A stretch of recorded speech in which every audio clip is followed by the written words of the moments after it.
Good morning all my viewers of class 10 geography portion. As you know that in the previous video we have dealt with the chapter 4 agriculture, where we were dealing about different types of farming, and in my previous video we have done about the two types of subsistence farming.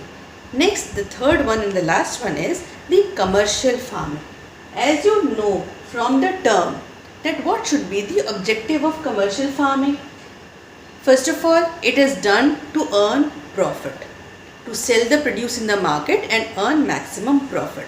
And for that, the production should be of a very high quality, which can also be exported from the country, which is in great demand in the other parts of the world, or else it serves the purpose of earning a very huge profit.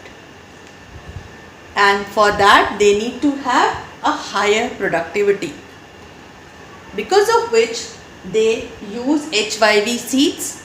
HYV seeds, the benefit of HYV seeds is that from the same plant they can get more fruits as compared to the normal seeds. So they use HYV seeds because they have a limited land, and on that land they have to make the production to be maximum, to be of a bigger size, better color, better taste. So these are all their objectives, to have production which is of a very high quality. So they use HYV seeds, they use chemical fertilizers, they use insecticides and pesticides, they use lot of irrigation. So they have actually to invest a lot of money into this kind of a farming. Plantations. Have you heard of plantations? Plantations are where one crop is grown on a very large scale, like tea, coffee. The full estate is there. They are not called fields, they are called estates. They are so large. So plantations are also a type of commercial farming. Huge tracts of land is required.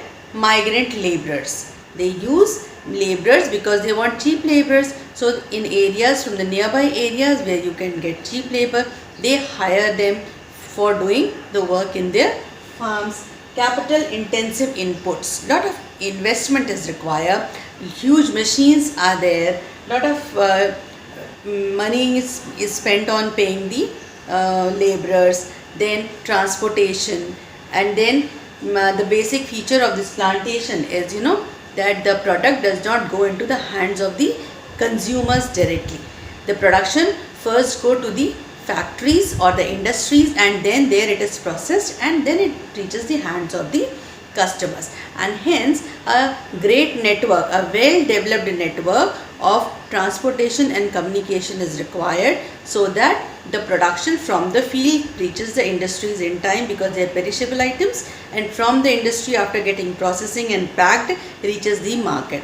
So therefore this industry or this type of farming has to have a good network of road and transport, and it has an interface with industry. Agriculture and industry go hand in hand. We can think of like rubber, cotton, jute, silk, sugarcane, tea, coffee. That's all for commercial farming. It's a short explanation. You should be able to know the objective of this kind of a farming and what are the characteristics, and how does plantation has an interface with the with industry. One more thing which is important, which I am forgetting, is that commercialization of a crop varies from one region to another region.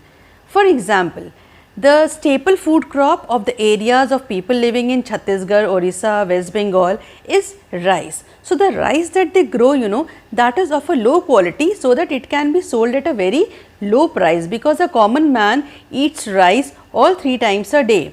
He is not a chapati lover. Similarly, when we go to Punjab, Haryana, Uttar Pradesh, that part of India, we find that the staple food crop of the people is wheat. So the quality of the wheat that they produce is for the consumption of the local people, the poorest of the poor, and therefore the quality of the wheat that they grow is not of a very high quality, because otherwise it will not get a sell in the market. So in Punjab, Haryana, they grow very high quality rice, and that high quality rice is exported about 400, 500, 700 rupees a kg.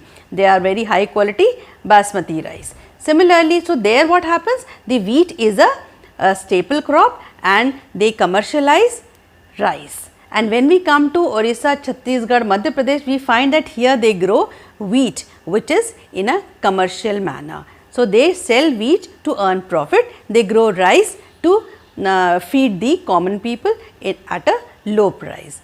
So, that is all. Hope you understood the purposes and the objectives of these types of farming, and that is all regarding this topic. Hope you understand. Do like, share and subscribe, and thanks for watching.